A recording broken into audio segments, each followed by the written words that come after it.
اچھا ہونا بسم اللہ الرحمن الرحیم۔ ویڈیو ریکارڈنگ ہون شروع ہوئی ہے۔ میرے ساتھ آج موجود ہیں میرے قابل احترام بھائی چودھری وقار احمد گجر ایڈوکیٹ صاحب۔ چودھری صاحب فارمنگ میں بہت دلچسپی رکھتے ہیں اور تجربہ کار ہیں، ماہر ہیں۔ تو میں یہ چودھری صاحب سے گزارش کروں گا، یہ جاننا چاہوں گا کہ یہ بتائیے گا کہ جو ہماری گجر قوم ہے فارمنگ زراعت کے شعبے میں کس طریقے سے ترقی کر سکتی ہے؟ اصل میں جی ہماری جہاں تک میرا ذاتی مشاہدہ ہے، ہماری قوم میں جو روایتی طریقہ کار ہے کاشتکاری کا، وہ نسل در نسل صدیوں سے چلا آ رہا ہے۔ ابھی بھی جو اکثریت ہے برادری کی جو اس پیشے سے متعلق ہے، وہ اس ٹرینڈ کو ابھی بھی بدلنے کے لیے کچھ تیار نہیں ہے اور کچھ اس طرح کوئی توجہ نہیں دے رہے۔ تو 10% ہوں گے ایسے لوگ برادری کے کہ جو جدید دور کے ساتھ چل رہے ہیں اور اس کو جو کاشتکاری کا جدید طریقہ کار ہے اس کو اپنانے کی کوشش کر رہے ہیں یا اپنا چکے ہیں اور وہ اچھی پیداوار حاصل کر رہے ہیں۔ چودھری صاحب یہ فرمائیے گا، جیسے ہماری جو قوم ہے یا ہمارے دوست احباب ہیں، وہ روایتی فصلوں سے ہٹ کے جو جدید مقصد ہے کہ یونیک فصلیں ہیں، منافع بخش فصلیں ہیں، ان کی طرف ان کا شوق اور رجحان کیوں نہیں ہے؟ اس کی وجہ کیا ہے؟ اس میں بہت سارے فیکٹرز ہیں جی۔ کچھ منافع بخش فصلیں ایسی ہیں کہ جن کی کاسٹ بہت زیادہ ہے، اس کی کاسٹ آف پروڈکشن، ٹھیک، اس لحاظ سے لوگ ہاتھ ڈالتے ہوئے ذرا ہچکچاتے ہیں۔ صحیح ہے۔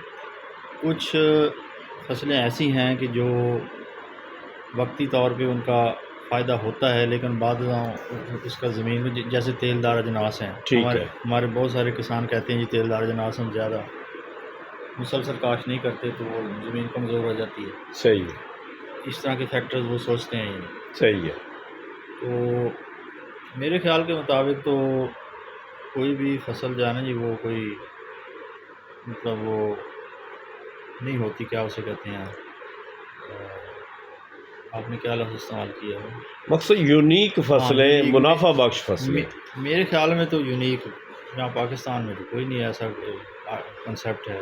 اچھا، ایک اور میرے ذہن میں یہاں یہ تو جو فصل آسانی سے ہو جائے وہی یونیک سمجھی جاتی ہے۔ چودھری صاحب یہ فرمائیے گا کہ جو ہمارے زرعی رقبے ہیں، ایسٹس ہیں، جو لوگ شہروں میں آ گئے تعلیم کے لیے یا جاب کے لیے، کروڑوں روپے مالیت کے رقبے جو پرائے ہاتھوں میں ہیں، وہ عرصہ دراز سے سال ہا سال سے ہیں، کیا ہمارے جو ایجوکیٹڈ نوجوان ہیں وہ ان پڑھ بندہ تو کاشتکاری کر رہا ہے، تو وہ پڑھے لکھے جابز نہیں ہیں، فارغ ہیں، تو کیا وہ کیوں نہیں کر رہے ہیں؟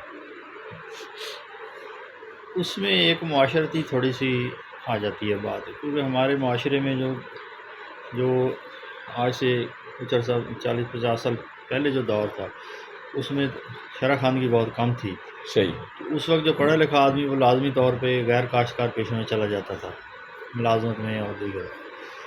تو اب چونکہ دوسرے پیشوں میں سیچوریشن ہے، تو اس میں تعلیم یافتہ لوگوں کو بھی ہر شعبے میں جانا پڑتا ہے۔ صحیح۔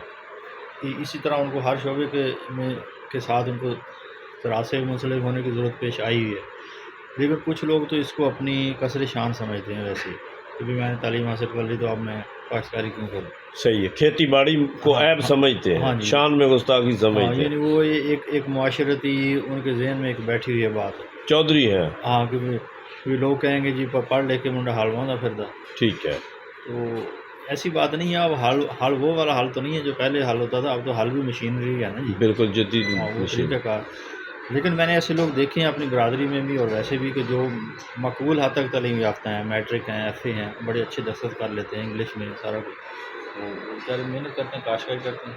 صحیح۔ خود میرا یہ تجربہ ہے، میں نے تھوڑا سا اپنے ٹھیکے پہ لیا ہوا ہے۔ میرا جو ذاتی اپنا کاشتکار ہے وہ مطلب کہ ایف اے پاس ہے، صحیح ہے. ہاں، اور وہ ساری اس کو مطلب کہ لکھنے پڑھنے کا، انگلش اردو کا سب پتہ چلتا ہے. اچھا یہ بتائیے گا، کھیتی باڑی کے میں انٹرسٹ نہیں ہے نوجوانوں کا؟ ہاں جو فصلیں ہیں، اجناس ہیں، مقصد ہے دیکھیں یہ آڑتیں ہیں لوگوں کی، کروڑوں اربوں روپے کا لوگ ان پڑھ بزنس کر رہے ہیں.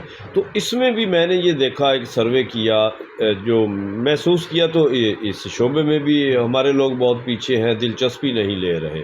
یعنی سیل اور پرچیز، اجناس کی سیل اور پرچیز، اس کی کیا وجہ ہے؟ اصل میں جب ایک شعبے سے دلچسپی کا جو مطلب رجحان ہے، تو اس شعبے کے جو حصے ہیں ان سب میں ویسا ہی رجحان ہوگا. اگر کاشتکاری کی طرف رجحان کم ہے یا دلچسپی کم ہے، تو پھر وہ کاشتکاری کی جو مصنوعات ہیں یا پروڈکٹس ہیں ان کی آگے مطلب کہ ترسیل کی طرف بھی وہ کم ہی ہوگا. یعنی مارکیٹنگ کا پتہ ہاں نہیں ہے، سیل کا پتہ نہیں ہے، ہاں منڈیوں تک رسائی کا پتہ نہیں ہے کہ اپنی ہاں جو پروڈکٹس ہیں، ہاں اجناس ہے، ہاں جی ہاں کہاں سیل کرنی ہے. جی جی. یہ نہ لا علمی، ہاں سستی. ہاں، جو لوگ کھیتی باڑی کے پیشے سے منسلک ہیں نا جی، وہ تو ان کاموں میں آتے نہیں ہیں مارکیٹنگ میں. اچھا میں نے ایک اور ہاں، چیز دیکھی، مثلاً وہ دوسرے لوگ ہی ہوتے ہیں جو آتے ہیں. چوری وقار گجر صاحب، تھینک یو. اچھا یہ میں نے ایک چیز دیکھی کہ دیکھیں اوور آل پورے ملک پاکستان میں جہاں جہاں بھی ہمارے باغات ہیں، باغات کے مالک ہم ہیں لیکن بیوپاری کوئی اور ہے. اچھا اس میں بھی شوق نہیں ہے. کیا کرنا ہے؟ فروٹ لیبر نے توڑنا ہے، پیکنگ کروانا ہے اور منڈیوں میں جا کے مقصد سیل کرنا ہے، بیٹھے رہنا ہے، بولی لگنی ہے، اس میں بھی دلچسپی نہیں ہے. باغات بھی ہمارے پرائے ہاتھوں میں ہیں. جب منافع نہیں ہوتا تو پھر چند سال کے بعد ذمہ دار کہتا ہے جی باغ کو فارغ کرو اور روایتی فصلوں کی طرف آ جاؤ. اس کی وجہ کیا ہے؟ اس میں جی اپنی دلچسپی کی بات ہے. مطلب ایک آدمی جو ہے وہ